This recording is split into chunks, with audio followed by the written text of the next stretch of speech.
पुढचा अपडेट नागपुरात नाही, नागपूरच्या धरमपेठ परिसरामध्ये काल रात्री गोळीबार झाला। शोषा रेस्टॉरंटचे मालक अविनाश भुसारी यांची गोळी झाडून हत्या करण्यात आली। मध्यरात्रीच्या सुमारास दुचाकीवरून आलेल्या चौघांनी भुसारी यांच्यावरती गोळीबार केला। त्यानंतर भुसारी यांना रुग्णालयामध्ये दाखल करण्यात आलं, पण डॉक्टरांनी त्यांना मृत घोषित केलं। या घटनेनंतर फरार आरोपींचा शोध सुरू आहे। अंबाझरी पोलिसांमध्ये चौघांविरुद्ध हत्येचा गुन्हा दाखल करण्यात आलाय। याच संदर्भात आढावा घेतला आमचे प्रतिनिधी तुषार कोहळे यांनी।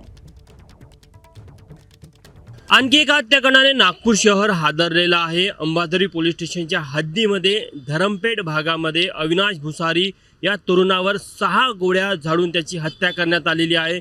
आपण बघू शकतो की घटनास्थळावर जर का दृश्य बघितलं तर अजूनही इथे रक्ताचा सडा आपल्याला सांडलेला पाहायला मिळत आहे। अविनाश भुसारी हा आपल्या मित्रासोबत या समोरच्या बाजूला दुचाकीवर बसलेला होता आणि गप्पा मारत होता।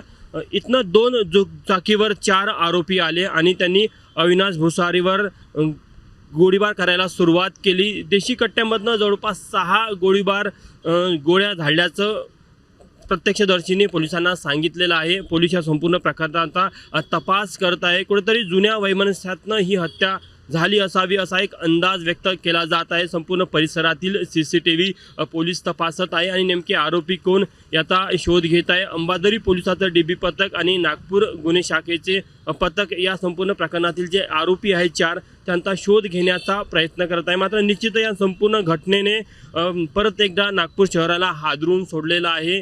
काही दिवसाआधीच आपण बघितलं होतं की मानकापूर पोलीस स्टेशनच्या हद्दीमध्ये देखील अशाच प्रकारे एक गोळीबाराची घटना झाली होती आणि आठवडी बाजारामध्ये तो गोळीबार झालेला होता। आपण बघू शकतो की अंबाझरीचं हे DB पथक आहे, या संपूर्ण परिसरातील जे CCTV आहे त्यांची ती तपासणी करत आहे, जेणेकरून नेमकं प्रत्यक्ष घटनेच्या वेळी काय घडलं याचा तपास पोलिसांकडनं केला जात आहे। आता अंबाझरी पोलीस स्टेशनच्या या घटनेने नागपूर शहराला हादरून सोडलं असून कायदा सुव्यवस्थेसंदर्भात कुठेतरी परत एकदा प्रश्न उपस्थित केले जाऊ लागले आहे।